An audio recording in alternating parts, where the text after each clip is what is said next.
dibahas oleh masyarakat soal Vietnam khususnya kan soal misalnya mereka baru mengefisiensikan kementerian misalkan begitu Mbak.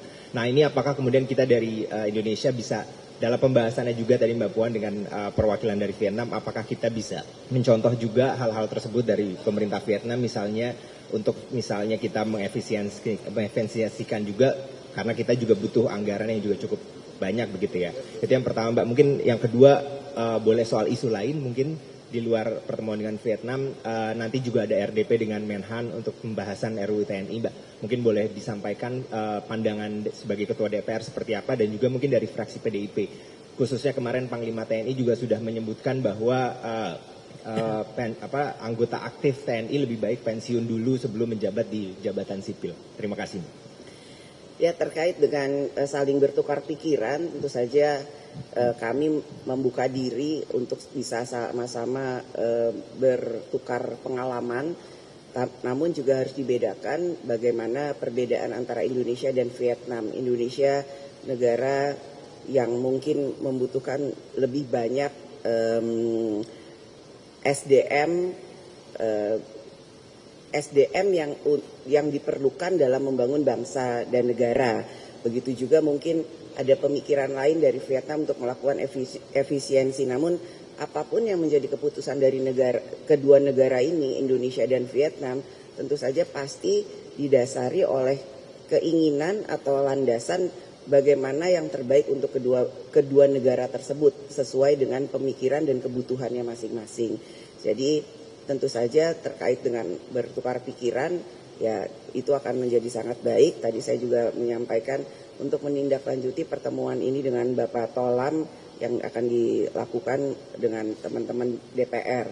Kemudian terkait dengan Undang-Undang TNI, ya hari ini Komisi 1 akan melakukan RDP dengan Menhan. Tentu saja di situ nanti akan dibahas hal-hal yang krusial terkait dengan rencana rancangan tersebut. Dan teman-teman di Komisi 1 yang akan membahas yang terbaik dalam rencana kelanjutan dari undang-undang tersebut, bahwa apa yang disampaikan oleh Panglima tentu saja itu kan sesuai dengan aturan yang harus mundur itu undang-undang TNI ya? Sesuai dengan undang-undang TNI yang sekarang. Jadi kita lihat nanti bagaimana, apakah itu akan dilaksanakan, apakah yang itu akan direvisi dan lain-lain sebagainya. Tentu saja nanti tergantung dari hasil RDP dan masukan dari masyarakat. Tentu saja DPR membuka diri untuk menerima masukan dari seluruh elemen masyarakat dalam hal pembahasan RUU TNI ini. Bagi kami yang akan diputuskan nanti adalah insya Allah adalah yang terbaik buat bangsa dan negara. Ada lagi? Selamat pagi Mbak Puan, aku Dura Rahmawati dari Detik.com. Tadi ngomong-ngomong soal RUU TNI, dan kemarin juga kan Pak Prabowo kan juga menyebut dalam kunjungannya bersama Sekjen Partai Komunis Vietnam ini terkait pertukaran tentara di Indonesia antara Vietnam. Nah ini kalau Mbak Puan mungkin pandangannya tersendiri tentang kerjasama antara RI dan Vietnam itu seperti apa. Nah ini kan sekarang juga akan ada pembahasan soal RUU TNI di mana salah satu yang dibahas itu lingkup kedudukan dan posisi prajurit yang nanti ke depannya di kementerian atau lembaga. Nah ini menurut Mbak Puan seperti apa ya baiknya untuk ke depannya mungkin, sama mungkin boleh Mbak soal isu politik sedikit. Ini sebentar lagi mungkin kan kalau misalkan PDIP mau ada kongres untuk pemilihan ketua umum. Nah ini apakah akan digelar dalam waktu dekat? Kan kalau misalkan sebelumnya disebut pada April ya Mbak, ini apakah akan dimajukan mengingat mungkin Pak Sekjen sebelumnya dilakukan penahanan gitu. Nah ini apakah akan dibahas nanti? Nah mungkin satu lagi Mbak, ini kan di PDIP sendiri belum ada pergantian atau PLT, penunjukan PLT Sekjen PDIP. Nah ini kira-kira pertimbangannya apa ya Mbak? Apakah itu nanti akan dipilih juga dalam Kongres? Terima kasih sebelumnya Mbak Puan.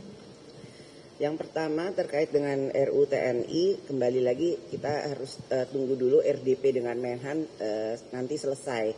Karena disitulah tempat bagaimana kita bisa saling bertukar pikiran, berdiskusi terkait dengan apa yang kemudian menjadi masukan dari pihak pemerintah dan juga masukan dari pihak DPR untuk kemudian dikolaborasi dan mendapatkan hal yang terbaik untuk menjadi masukan dalam pelaksanaan RUU TNI yang akan datang.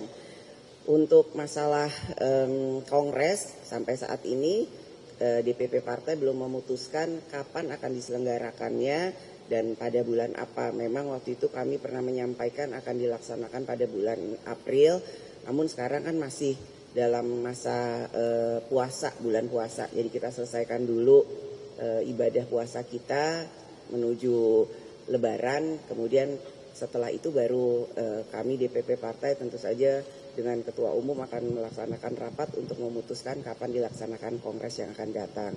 Pergantian yang ada di struktur DPP Partai merupakan karena memang sebelumnya itu dipilih dalam Kongres dan kalaupun ada pergantian itu merupakan hak prerogatif dari Ketua Umum.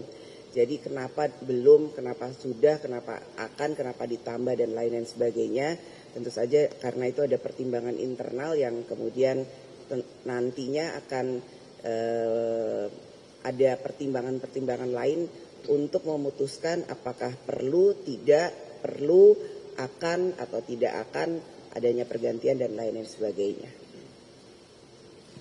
Mbak izin, Rehanah dari inilah.com. Ini Mbak, kan kemarin baru aja nih Mbak temuan minyak kita yang kurang dari 1 liter. Temuan minyak kita. Minyak kita, oke. Nah dari DPR bagaimana Mbak itu menanggapinya, sama nanti apakah bakal ada penyedakan kayak yang udah gitu Mbak?